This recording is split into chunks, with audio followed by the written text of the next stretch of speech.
The worst part about hell is not the flames, it's the hopelessness. And I think that is the part of hell that a person in depression really tastes. The hopelessness, the terrible hopelessness.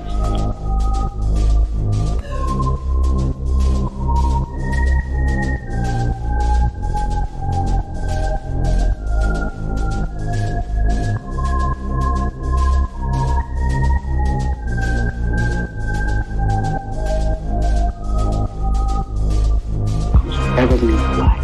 Nothing looks, nothing. You can see there's nothing trickling anything.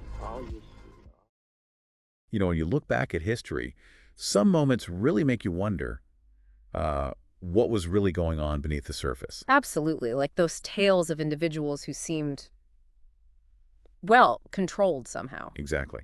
Like you hear about people labeled medieval witches, or those really unsettling stories around Haitian Vodun practices. Mm-hmm. What if those weren't just, isolated things? What if they were hints? Hints at some hidden understanding of how influence works, maybe in pretty profound ways. It's fascinating, isn't it? How these echoes from the past, often just dismissed as superstition, might actually point towards, well, basic principles of human psychology and the power certain substances have to change our state of mind. Right. And today, we're diving into some really complex stuff because this deep dive explores a collection of sources looking at the alleged use of drugs and hypnosis specifically for mind control. And our sources really lean into that idea. Could these principles be intentionally, systematically applied to control people? That's the core question they explore. Precisely. So our mission here is to unpack what these particular sources claim about the methods, the motivations, the whole historical context of using pharmacology and hypnosis this way. Yeah. We should be clear up front, though. This is sensitive territory, and we know you, the listener, might be coming at this from different angles. Our goal isn't sensationalism. No, not at all. It's about clarity, trying to understand what these sources are actually putting forward. Exactly. We're here to analyze the information presented in these sources, to understand the arguments they're making, not necessarily to say if they're factually true or not.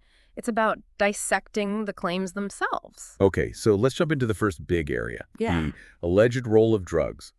According to this source material, there's this idea that a huge, varied arsenal of mind-altering, even body-altering drugs are supposedly used for controlling people. Well, thinking about pharmacology today, we definitely know certain substances can significantly impact mood, perception, behavior. That's established. Sure. The source material kind of takes that known fact and suggests this capability could be deliberately harnessed for control. Right. The source suggests some drugs are for direct mind effects, like inducing paranoia or making someone unable to connect actions and consequences. And then there are others allegedly used to change the body in ways that help the programming, things like hormones, making someone vomit, even affecting the skin. Yeah, and they give a pretty disturbing example involving dopamine and serotonin manipulation, Oh, yeah. claiming it's used to induce paranoia and reduce that instinct for self-preservation. We know those neurotransmitters are crucial for emotional states and reality perception. So the source claims they're intentionally messing with those systems for specific effects. That's the claim. Imbalances in dopamine are linked to paranoia, psychosis, and serotonin's vital for mood, impulse control. The source posits this deliberate manipulation. Now, here's where the source takes a really well-known event, Jonestown, and gives it this unsettling twist. They present it not just as this tragic cult ending, but potentially as a CIA group control experiment. They specifically mention the drug Thorazine being allegedly used. And they cite survivor accounts. Yeah, survivor accounts, plus the sheer amount of drugs found, like 11,000 doses reportedly in just one footlocker. Wow. The source even claims chemical autopsies were deliberately stopped to keep this alleged experiment under wraps. And they draw a line connecting drugs used in mental hospitals to drugs supposedly used in what they call Monarch mind control programming. Well, using psychotropic drugs like Thorazine in institutions to manage behavior is documented. Of course. But the source material takes that and proposes this much darker clandestine application within their mind control framework, using Jonestown as a stark, if alleged, example. That quantity of drugs found certainly raises questions about what was happening there. The scale of the alleged drug toolkit is something else. The source claims these supposed programming centers linked to the CIA and this group they call the Illuminati have access to maybe 600, 700 different drugs. 600 to 700, that's vast. Right. They suggest this allows for manipulating emotions, massively inducing extreme states, like heaven or hell, basically. And get this, they claim these drugs are often combined with sensory stuff, lights, sound, even motion. To create illusions. Yeah, really convincing illusions, apparently, making someone think they're shrinking or seeing a double or even experiencing death. The idea of combining psychoactive drugs with controlled sensory input isn't, well, it's not entirely out of the blue, theoretically.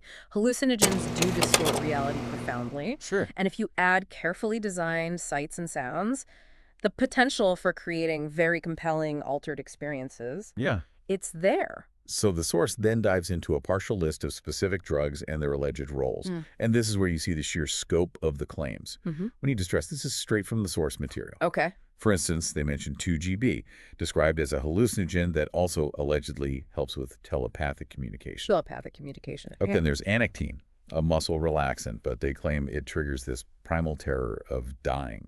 Anectine. Yes, that causes paralysis, which could feel like suffocation. A terrifying experience, certainly. Baradanga is listed as a truth serum, compelling compliance. They even mention cannabis, saying it actually hinders mind control, but they experimented with it for interrogation. Interesting contrast there. Cocaine is in there for addiction and manipulating alters.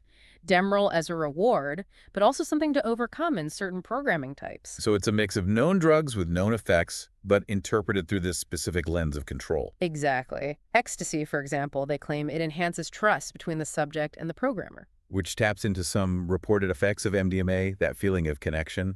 The source ties it directly to the programming relationship. The list keeps going. Halcyon supposedly blocks explicit memory. Insulin shock for amnesia. Ipecac to induce vomiting for alleged eating disorder programming. Using Ipecac that way. That's grim. Largatil, a powerful tranquilizer. LSD-25. They claim it's used in small doses for interrogation, and even, shockingly, to program self-harm. Programming self-harm with LSD, that's a very dark claim. Scopolamine, another truth serum. Thorazine again, to help manage LSD effects. And a designer drug called Tranquility, also for compliance. Like Baradanga. Yeah. And the source hints at totally new synthetic.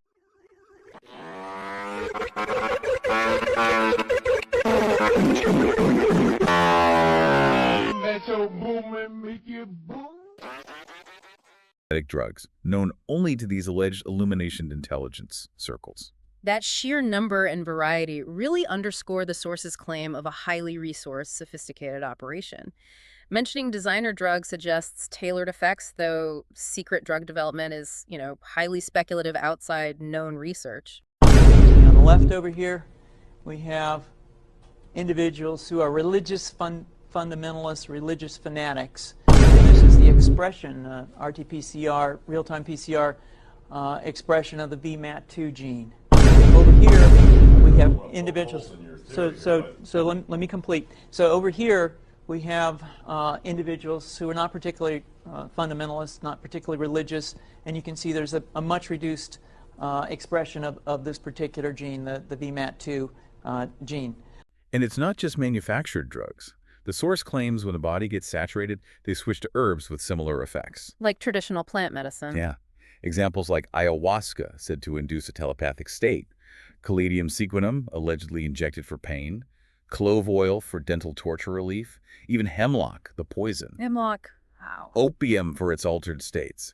And they connect this to historical uses, religious groups, shamans, witches, using flying ointments.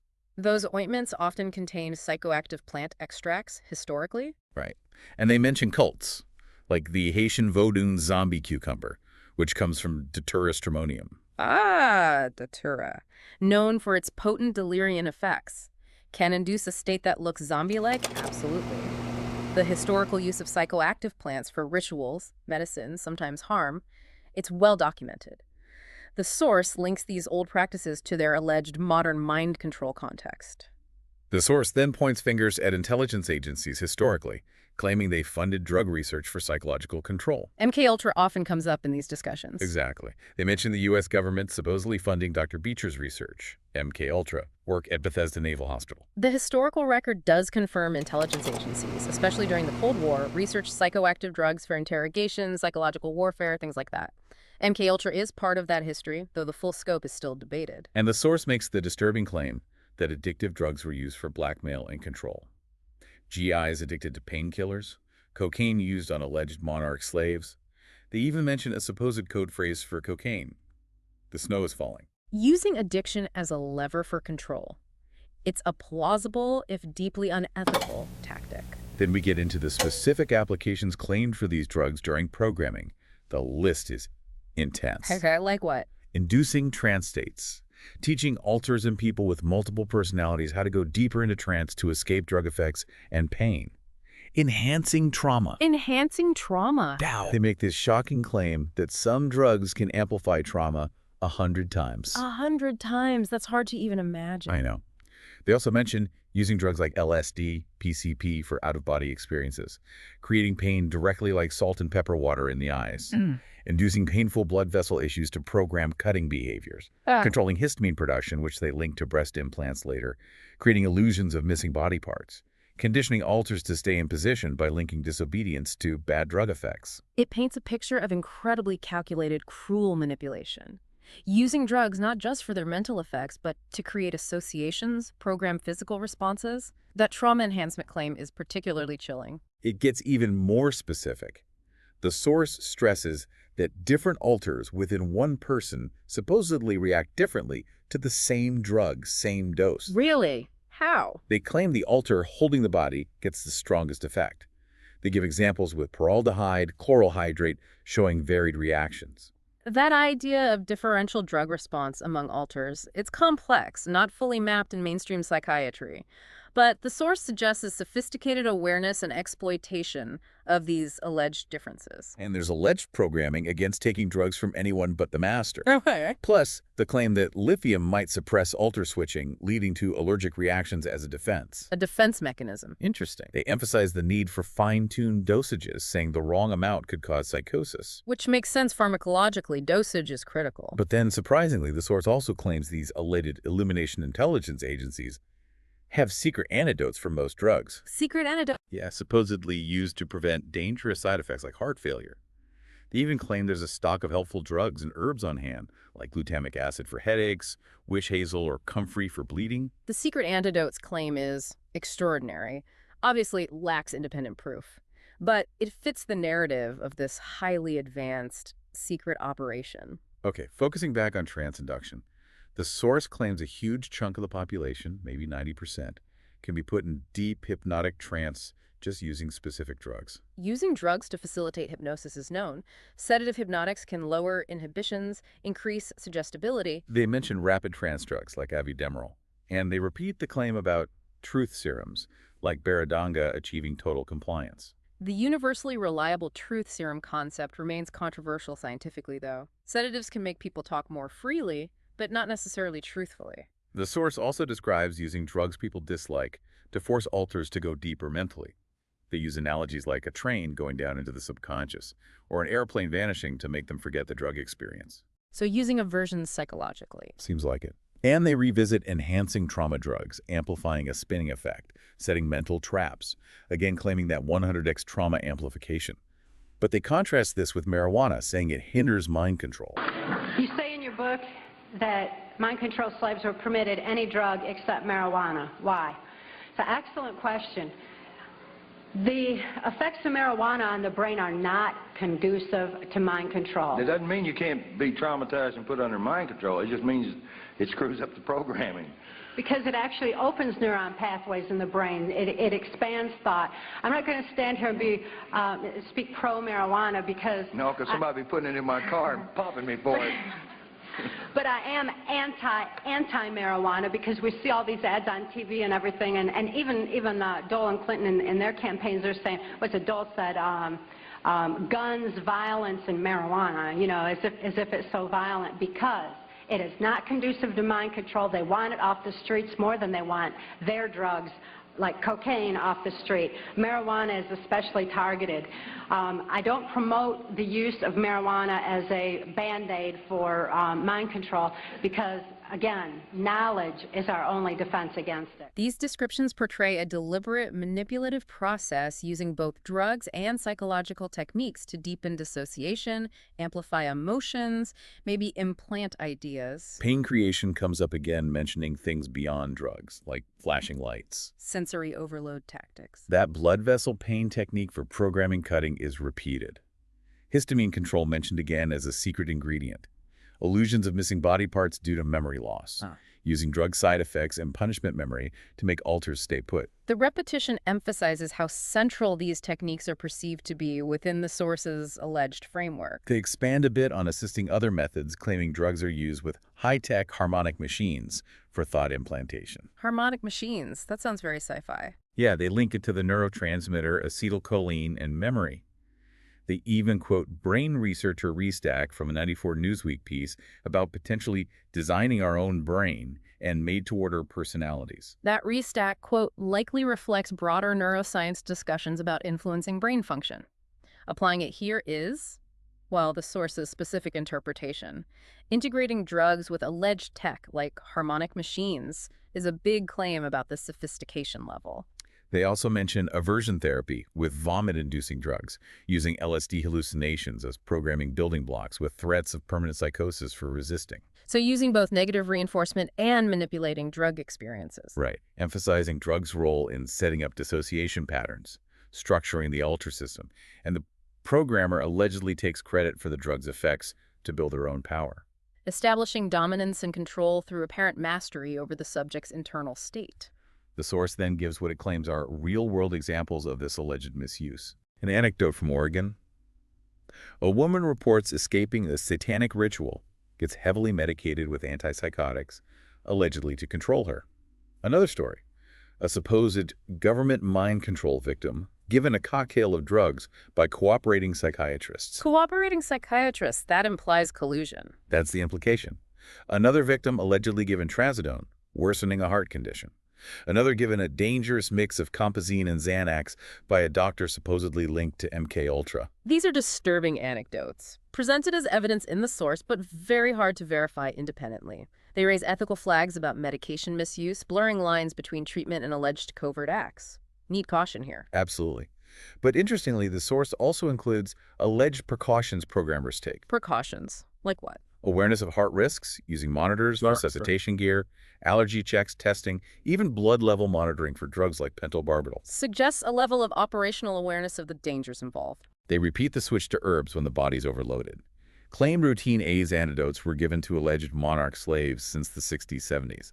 AIDS antidotes back then, that's another significant claim. And an understanding of varied drug tolerance among alters. Using salt for electrolytes. Using something called horseradish peroxidase, HRP, to monitor brainwaves. These alleged precautions, monitoring techniques, antidotes, they further paint this picture of a sophisticated, medically informed yet clandestine operation, according to the source. Finally, on drugs, the source claims major chemical and drug companies are run by the Illuminati. Ah, the control narrative again. Yeah. Brief alleged links between figures at Eli Lilly, Monsanto, Sterling Drug, and powerful groups. CIA, CFR. The point being, getting the drugs is supposedly never a problem for these controllers. Claims of widespread control over industries by secret groups are common in conspiracy theories. While corporate and government links exist, direct Illuminati control lacks credible evidence. The source uses this to argue for an unlimited drug supply for their alleged purposes. So, summing up the drug section, the source describes extensive use, needing skilled people, easy access to secret designer drugs via this alleged Illuminati control. Contrasts it with smaller occult groups. Concludes drugs reinforce absolute power in these supposed advanced mind control systems. The overall picture from the source regarding drugs is one of a highly organized, resourced, ethically unconstrained operation leveraging pharmacology for mind control. A very dark picture. Okay, let's shift gears now. The second key element in these sources, the alleged use of hypnosis for mind control. Right, hypnosis. The source starts by explaining dissociation like a natural defense mechanism and says hypnosis, or trance, is basically a form of dissociation, leading to things like amnesia, acting without awareness, somnambulism, paralysis, numbness, even hallucinations. They use highway hypnosis as a familiar example of a natural trance state. Dissociation as a response to stress or trauma is well established in psychology, And hypnosis, that focused state of awareness with increased suggestibility, can facilitate dissociative phenomena. That part aligns with general understanding. The source mentions 5 natural subconscious levels, suggesting you need help to get deeper. Explains the brain works on multiple levels, conscious to unconscious. Describes light, moderate, deep trance. Daydreaming, imagining, really feeling it. Exactly. Claims behavior change happens across these levels, but deep trance is especially creative. Mentions alleged brain areas affected brainstem, midbrain, manipulating motor, sensory, memory areas, and different types of hypnosis. The idea of trance levels and characteristics is common in hypnotherapy frameworks. Research does show altered brain activity during hypnosis, though the exact mechanisms are still studied. Categorizing hypnosis types reflects its diverse applications. Interestingly, the source claims there's a belief in a demonic side to hypnosis, shared by some Christians and alleged Illuminati members involved in demonology. Demonic side. Yeah. Points out hypnosis is listed under magic in the World Book Encyclopedia. Acknowledges the natural versus supernatural debate, but insists hypnosis has historically been a guarded secret of the occult world. Well, the historical links between hypnosis, occultism, and spiritual beliefs are definitely there. Even as it became more scientifically understood, it kept a bit of mystery for some, which might explain that kind of categorization. Moving on to memory. The source claims extreme stress encodes info really deeply, dissociating it from normal awareness. Trauma and dissociation affecting memory, yes. And programmers, supposedly, know how to trap and then re-access these buried memories.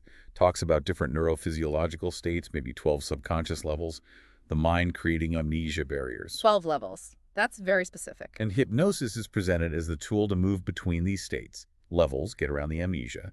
They even link hyperventilation from fear, torture to inducing trance. Hyperventilation can alter consciousness. And using everyday objects as hypnotic cues to reinforce programming, like the act of smoking being a trigger.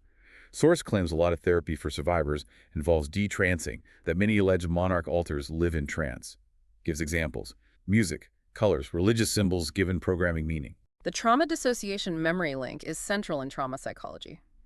Hypnosis can be used to access altered states, potentially retrieve memories, though it's complex therapeutically. Using cues for conditioning is basic learning theory. The source applies it to this alleged control context. The source really emphasizes the mind's power, often underestimated, they say.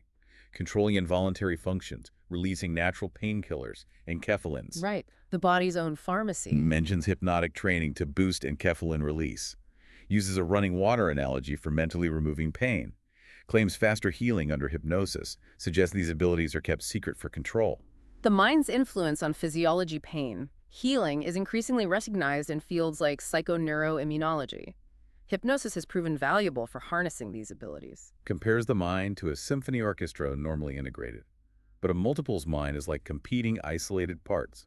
Programmer's role. The conductor, imposing order via hypnosis and fear. That orchestra analogy is useful for visualizing integrated function. The source uses it to highlight the alleged disruption and manipulation in mind control. Okay, how is hypnosis allegedly induced for programming? Source says skilled programmers might not need formal induction, but alleged Monarch slaves are conditioned to respond to simple things counting, finger snaps. Pavlovian conditioning, basically. Mentions U.S. military testing hypnosis extensively in WWII. CIA continuing the search for rapid induction via MKUltra. Highlights that kids might not distinguish magic from hypnotism, boosting the programmer's perceived power. Rapid induction has been of interest in various fields, military included. Children's suggestibility and blurring of fantasy reality could theoretically make them more susceptible. Source also mentions potential complications. Cites a study by Hilgard finding side effects like headaches, dizziness in some university students. Shares an anecdote. A woman getting nightmares after one session. Like any psychological intervention, hypnosis isn't without potential side effects for some. Temporary issues are documented. Unusual reactions are reported anecdotally. Men, technological aids allegedly used with hypnosis. Gentle electrical stimulation. Devices described as electrical bands hooked to boxes. Using tech to influence brain states is researched. Gentle electrical stimulation shows some potential, but those specific devices and their alleged use with drugs for mind control, that's firmly within the source's claims, not established science. Reiterates the alleged common combo, drugs and hypnosis used by Monarch handlers. Mentions survivor accounts of drug drinks, including Kathy O'Brien's specific memory. The alleged combination reinforces the idea of a multi-pronged approach. Now, hypnotizing unwilling subjects. Source lists 3 main alleged methods: disguised hypnosis, talking during sleep, and giving drugs. Subtle influence to overt chemical means. Also mentions high-tech equipment, supposedly stimulating orgasmic states to open the unconscious for programming, using brainwave machines, and computer-controlled electric shock machines for programming. Highlights the reticular formation's role in alertness. These alleged methods range from recognized, if debated, phenomena like sleep talking, to extremely invasive, ethically horrific claims like using orgasm stimulation or shock programming. The high-tech claims lack independent evidence. Describes total sensory deprivation saltwater tanks, maybe with shocks to induce a primitive state. Then implanting post-hypnotic commands, especially end-time programming. Sensory deprivation is known to alter consciousness, using it with shock and command implantation. Deeply disturbing claims fitting the source's narrative. Triggers to reactivate programming align with conditioning principles. Revisits history again. Quotes a 1929 Masonic text allegedly discussing hypnosis and shock in initiation rituals for secrecy. Mentions Brahmins using yoga for altered states. Their historical knowledge of drugs, torture, inducing hallucinations draws parallels between ancient rites, Bacchus, Shiva, Kali, Moloch. Notes occultists visiting cemeteries for power. Highlights merging of Eastern-Western occultism. Points to ancient Egypt, third eye, temple trances as ancient hypnotic practices. Mentions Berserker's altered state as mild programming. This historical context aims to build a long tradition of using altered states for various ends: religion, war. The references to masonry, occult traditions fit the source's theme of a hidden network using these techniques across time. Okay, the how-to of alleged hypnotic programming. Introduces George Estabrooks, early advocate for hypnosis in military intelligence. Estabrooks is a real figure, yes. He did write about military uses of hypnosis. Source claims he was linked to the Illuminati via a Rhodes Scholarship. Briefly explains the source's view on groups like RIA, CFR, Rhodes Scholarships. Right, connecting Estabrooks to this broader alleged conspiracy network. Also mentions the Watchtower Society leadership, allegedly a front for Enochian magic, part of the Illuminati, with supposed multiples in HQ putting occult symbols in publications. Estabrooks' actual work versus these broader claims about secret societies. Important to distinguish. The Watchtower Society claims are specific to this source's viewpoint. Source quotes Estabrooks' 1946 book Hypnotism extensively, focusing on wartime use, need for secrecy, ethics being secondary in war. His writings do provide a historical basis for discussing potential clandestine uses of hypnosis. It reflects that era's interest in its applications. Highlights Estabrooks' reported statistic. 1 in 5 adults can enter deep amnesic trance. His disguised technique for hypnotizing unaware subjects via relaxation, misleading explanations about monitoring body responses. Suggesting hypnosis could be induced covertly. Describes talking sleep, testing for somnambulism, using subtle post-hypnotic cues like tapping a pencil for easy retrance without the subject knowing the trigger. Allegedly suggested commands to block future hypnosis by others. These techniques from Estabrooks illustrate the theoretical potential for deep hypnotic influence, control, and maintaining secrecy. Shares a vivid Estabrooks anecdote. Subject in deep trance reacting to imagined things. Black dog. Ignoring real stimuli. Shock being used as a human plank. Then no conscious memory. A classic demonstration of hypnotic phenomena, altered perception, amnesia. Explains Estabrooks' idea of coaching subjects to act normally while in trance, making it hard to detect. He even detailed deliberately creating multiple personalities for intelligence work, a super spy example, with conflicting personas sharing memories unknowingly. Deliberately creating deity for espionage. That's an extreme application Estabrooks discussed theoretically. Another scenario. Subject thinks they're testing security with a fake bomb, gets a real one, destroying the evidence. Utterly ruthless scenarios explored in his writings. They show the chilling potential applications conceived at the time. Source then looks at how hypnosis affects perception. Altering senses, inducing hallucinations, making real things go unnoticed. Gives alleged examples. Porn alters not seeing cameras. Sex service alters seeing blurred faces. The malleability of perception under hypnosis is recognized. The source applies this to alleged specific programming functions. Discusses manipulation, illusions in programming, circus mirrors, places like the organ vortex with optical anomalies. Claims anything creating illusion is used. Notes CIA employed magicians like John Mulholland for deception techniques. Using illusion is key to stage magic, and the source claims these alleged techniques. CIA's interest in deception is historical fact. Explains illusions, allegedly combined with drugs, hypnosis to make programming scripts seem real to kids, using actors, props. Conclusion. For the child, it feels totally real, even if the story is fiction. Manipulating perception via external stimuli and internal suggestion, a core theme. Then using hypnosis to boost creativity to get subjects to adopt the programming script. Boost creativity? How? Describes creativity factors: attention, playfulness, anxiety, limits, relaxation, trance, responsiveness, absorption. Claims programmers can assist creativity via vivid storytelling. Kids' natural creativity makes them easier targets. Hypnosis can enhance creative states by lowering inhibitions, focusing attention. It's used therapeutically for creativity. Mentions needing some anxiety chaos for creativity, but within limits. Light trance helps creative ideas flow. Receptivity, absorption are key. Gives an example: hypnotic suggestion, transform fear into positive energy, new ideas. Using suggestion to reframe negative emotions into creativity is a known technique. Clarifies maybe not that specific suggestion always, but teaching dissociation and creativity is sometimes needed for survival in these alleged systems. Framing it as a coping mechanism within the alleged abusive context. Source heavily emphasizes movies' role in hypnotizing kids. Claims they're easily hypnotized just by imagining watching a favorite show. Highlights Disney, other shows as hypnotic tools for directing dissociation. Children's engagement with media is strong. The source claims this is weaponized. States movies used for programming from the start. Kids need to participate, create own imagery. Books, films steer the mind. Mentions smooth vocal transitions by hypnotists matter. Claims most Disney films are used, some specifically designed for mind control. Extending the influence of media to deliberate hypnotic programming, a significant claim about intentional manipulation. Briefly mentions spinning tops, carousels as ways to induce dissociation in kids. Repetitive sensory input, possibly inducing altered states, fits the pattern. Also, optical illusions. References a book, gives examples, potential use building internal imagery like an escalator illusion for a mental elevator. Clarifies specific examples aren't confirmed tools, but describes the alleged process.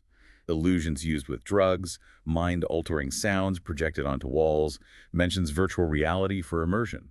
Visual illusions play with perception. Source suggests intentional use may be enhanced by drug sound to influence internal states and imagery.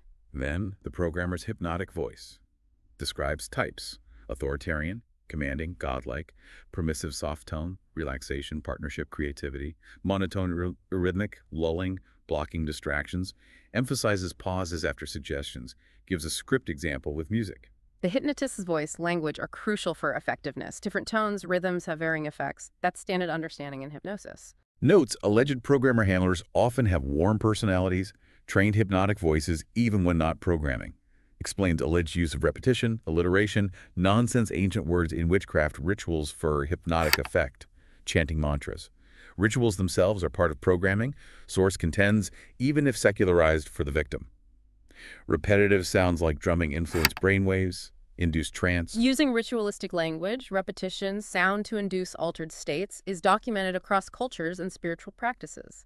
The source integrates this into the programming model. Finally, methods for keeping the mind dissociative. Details alleged instructions for Illuminati parents caretakers of Monarch children. Okay, what kind of instructions? Writing backwards.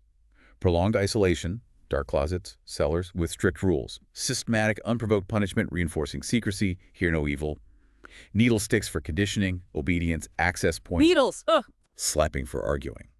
Then cigarette burns when submissive. Programming self-burning at age 4. Keeping bruised kids home. Mouthwashing with soap, swallowing foam for willfulness. Daily rape torture to link pain pleasure for sexual programming reversal. This is describing extreme, systematic child abuse designed to induce profound trauma and dissociation. These alleged methods align directly with the source's core claim of trauma-based mind control. Source suggests early recovered memories of parental abuse might be allowed to cover later abuse by others. Mentions kitten, alters, electroshock, hypnotic cues blocking later memories. The initial abuser becomes a scapegoat for the multiplicity. A deeply cynical manipulation alleged here, using earlier trauma to mask later, potentially more significant abuse within the system. Also discusses keeping the mind in an alpha state. Alleged control of sleep patterns in Monarch slaves. Many alters supposedly stay awake internally. Alters sleeping take the body for only maybe 3 hours. Why only 3 hours? To maintain an easily programmable alpha state, supposedly. contrasts with normal REM cycles. Preventing long REM keeps them more controllable, is the claim. Sleep manipulation does affect cognition, suggestibility. Alpha state is linked to relaxation, suggestibility. Disrupting sleep is a known control tactic. The source applies these principles here.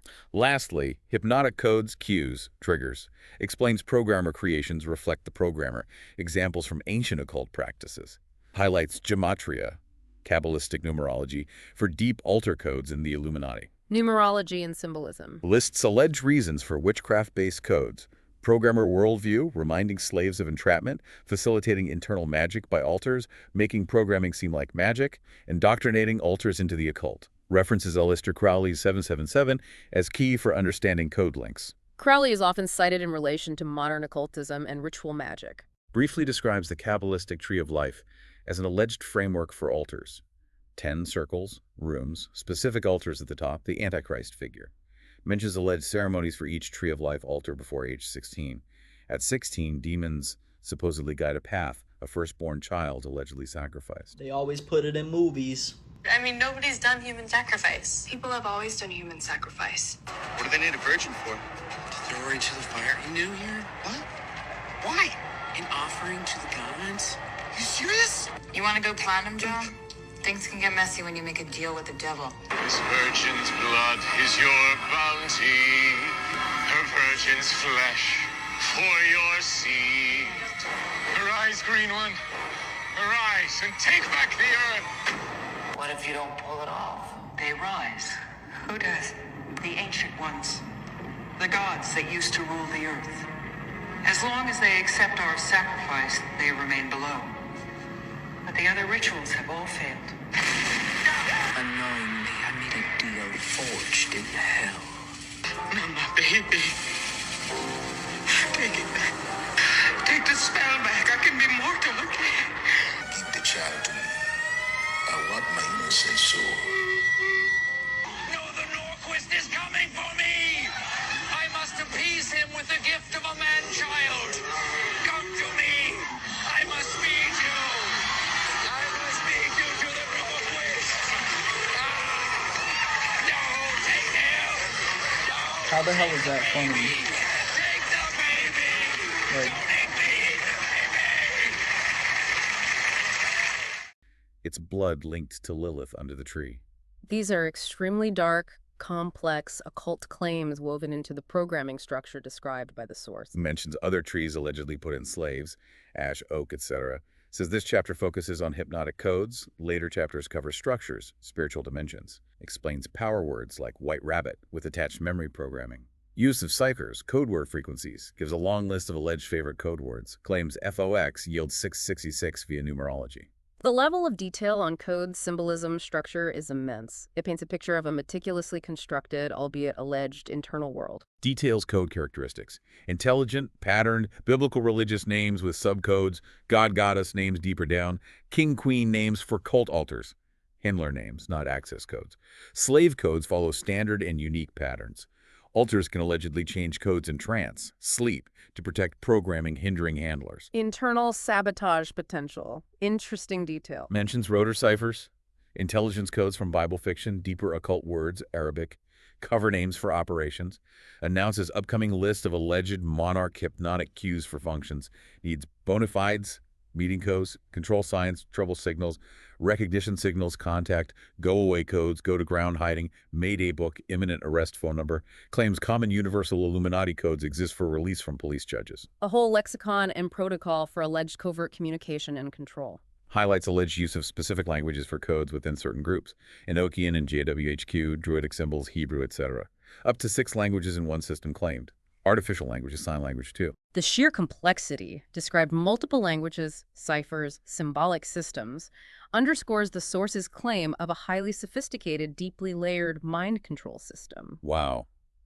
We have certainly covered some incredibly complex and frankly deeply unsettling material in this deep dive, exploring these expensive claims about pharmacological agents, their specific alleged effects, historical connections. And the really multifaceted application of hypnosis described for control, manipulating memory, building these intricate internal structures. It's so important, again, to stress, this information comes directly from the source material we've been looking at. Our discussion is an exploration of those claims, not an endorsement. Absolutely. And the disturbing, intricate nature of what's presented in these sources, well, it does make you think about the potential for manipulating consciousness behavior, maybe in ways we don't usually consider, ways that might stay hidden. It really does. So a final thought for you, the listener.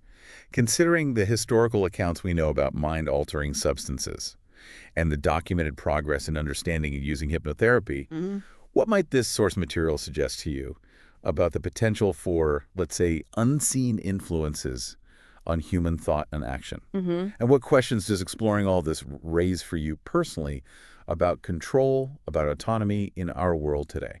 Definitely food for thought. Thank you for taking this deep dive with us.